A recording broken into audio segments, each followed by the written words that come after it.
Hello and welcome to the In Focus series section of Drishti IAS. I am Aisha Singh and in today's video we will be discussing about India's cyber infrastructure need. With each passing day we are seeing that the cyber crimes are increasing in India, and with the increase of cyber crime we also need the infrastructure to deal with the cyber crimes that at present as a nation India does not possess. So first let us look at the timeline of the video. First, we will be looking at what is the news, then about cyber security and the cyber infrastructure, then the processes that we need for a better cyber infrastructure in India, that is no procedural code, shortage of technical staff, upgrade cyber labs, need for localization, and then we will be looking into government initiatives for cyber security. In the end, we will be looking into prelims MCQ and a mains practice question. This topic is of relevance from General Studies Paper 3, Cyber Security and Cyber Warfare. From exam perspective, it is becoming all the more important as in both in prelims and mains, the questions are being asked from cyber security, cyber infrastructure, malware, spyware. So let's get started and see the news. This news has been taken from The Hindu and it says India's cyber infrastructure needs more than patches. So the central idea here becomes cyber infrastructure. See, with each passing year, we are seeing that the cyber crimes are increasing. And what kind of cyber crimes? Like spywares, malwares, phishing, all these kind of things are increasing. And people are becoming more prone to it as the technology is getting advanced. More and more types or different types of crimes are getting invented. So first let's see that why the topic of cyber infrastructure is in news. See, it has been observed that there is spike in cases of cyber crime in the last 5 years. For example, spyware, malware, phishing, etc. And according to NCRB, that is National Crime Records Bureau, in 2016 it was observed that around 12,000 cyber crimes were reported, and in just a span of 4 years in 2020 it was reported that more than 50,000 cases of cyber crimes have occurred in India. So there is the number of cases have doubled. It is more than double. So we can even imagine that what kind of advancement in technology people are getting used to or people are getting towards, that technology can also play a negative role. So the cyber crimes are increasing. To stop the cyber crime, what do we need? We need a cyber infrastructure to look into these crimes. So cyber crime is increasing with the increased use of information and communication technology. So in this aspect, the advancement of information and communication technology is playing a negative role. It does not always necessarily mean that technology or the advancement of technology will always play the positive role. And the problem that we are facing as a country is the capacity for the enforcement agencies to investigate cybercrime remains limited. So the problem is the word limited, the limited capacity that the enforcement agencies in our country have. When the number of crimes are increasing, the enforcement agencies' capacity to deal with it should also increase. But the dealing capacity of the enforcement agencies are stagnant and the number of crimes are increasing. And that is the reason that why it takes so much of time to come to a result or to come to a conclusion when a crime happens in cyberspace. Now the concerns regarding admissibility of electronic evidence is also a problem. So what is electronic evidence whose admissibility is creating a problem? See, electronic evidence are not same as traditional evidence. Electronic evidence means CDs, DVDs, pen drives or hard disk.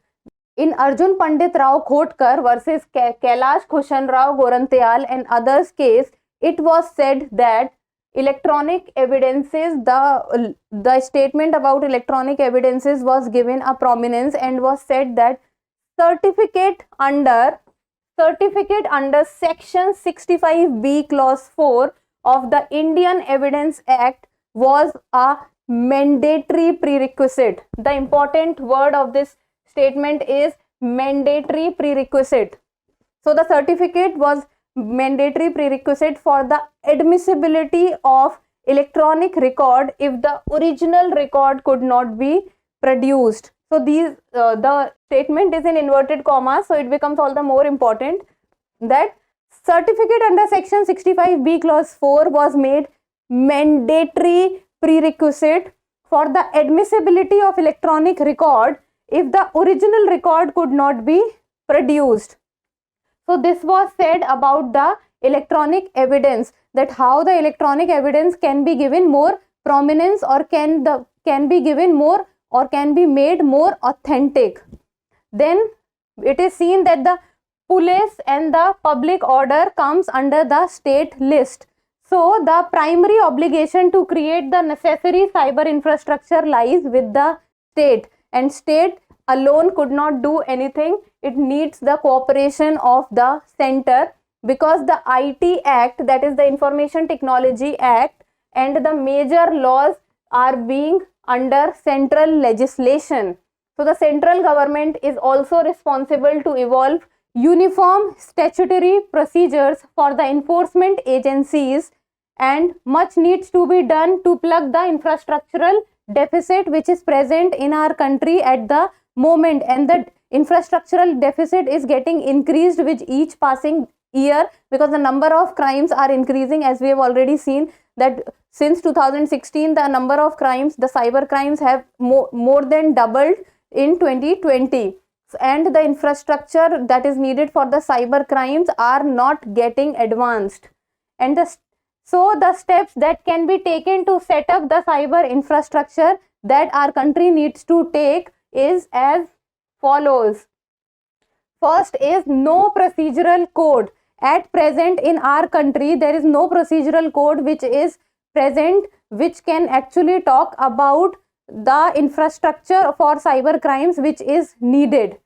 So electronic evidence is entirely different from traditional crime evidence, and laying down standard and uniform procedures to deal with the electronic evidence is essential, because the electronic evidence are so much getting tempered nowadays and are getting fabricated that to reach the authenticity and the credibility of electronic evidence is becoming a problem even for the law.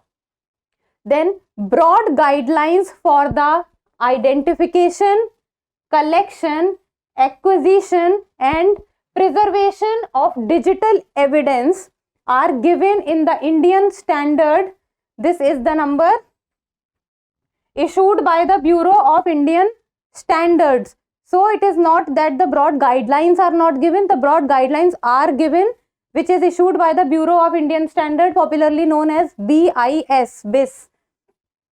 Guidelines, if they are followed meticulously, they may ensure electronic evidence is neither tampered with nor subject to spoliation during the investigation. But if the guidelines are followed meticulously, then only this can happen. And a significant attempt has been made by the higher judiciary to come up with a draft so that the electronic evidences can have a infrastructure, or the electronic evidence can have laws or rules with regard to it, and a suggested draft rules for the reception, retrieval, authentication and preservation of electronic records are yet to be given a statutory force. So what they are asking is to give them a statutory force, a backing that can be given to the electronic records or the electronic evidences. So a draft rules has been suggested, but it has not been given the statutory force till now. And the second point that comes is the shortage of technical staff.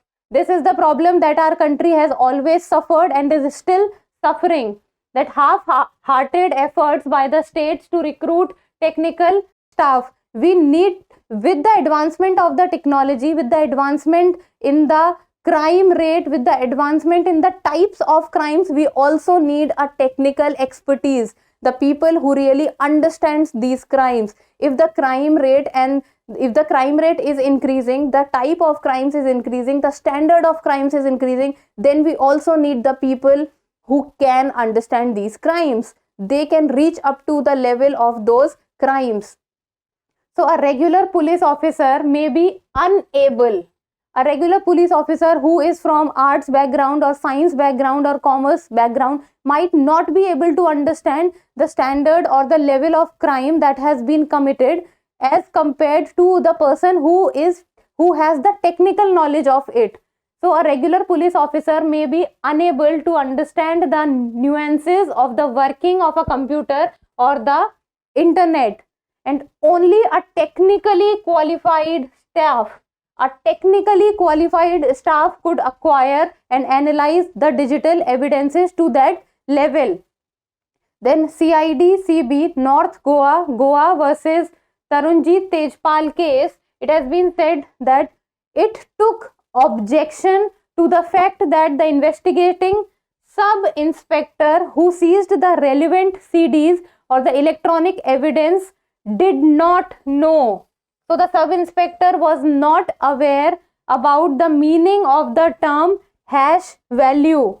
So in this, the court took notice of this, that the person who was looking into the case was not aware about few of the things which was present inside the case that a reporting authority or an investigating authority should be understanding. Then in Arushi murder case of Noida, Dr. Nupur Talwar versus State of Uttar Pradesh, Allahabad High Court observed that the Indian Computer Emergency Response Team expert was not provided. The expert was not provided with the details of the internet logs, router logs and the laptop logs to prove whether the internet was physically operated on the fateful night. So these are the problems that we are seeing, and even the judiciary is recognizing it, that the investigating authority who should be having all the required knowledge, because if the person or the investigating authority do not have all the required knowledge, then how will the things work forward? If the investigating authority is not clear about the things himself or herself, then how will the other people would understand things? Then what can be the solutions of this problem is setting up a separate cyber police station in each district or range, technically qualified staff in every police station. Technically qualified staff can be a very, very good solution.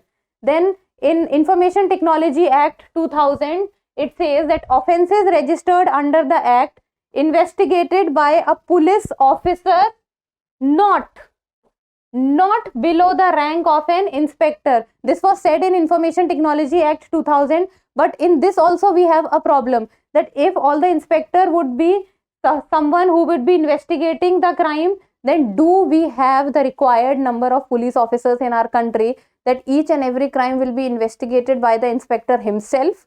No, we do not. We have a shortage of police. So this becomes a big problem. So the technically qualified staff solution can be a very good solution in this respect.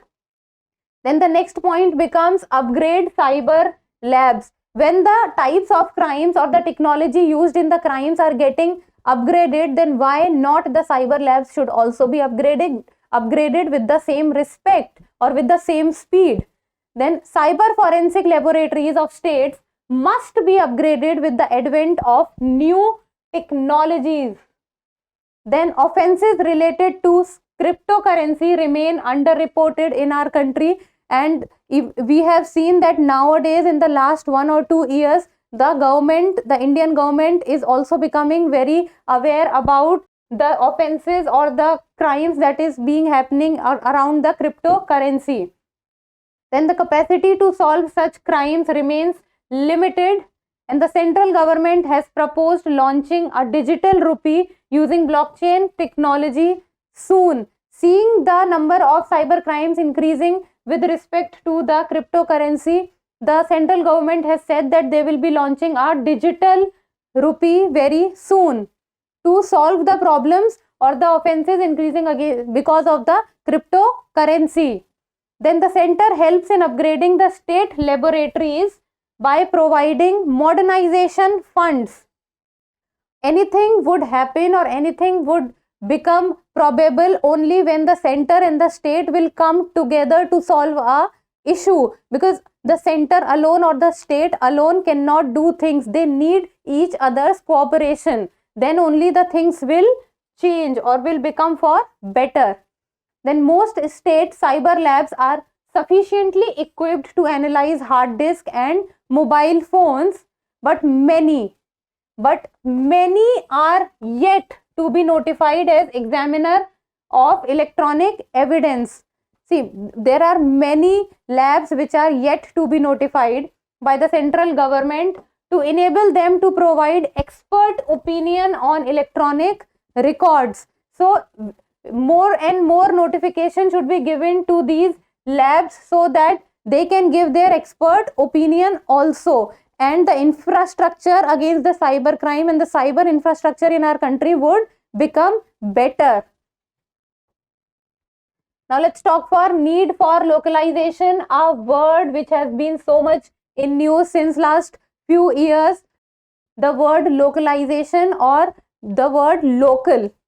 Then most cyber crimes are transnational in nature with extraterritorial jurisdiction.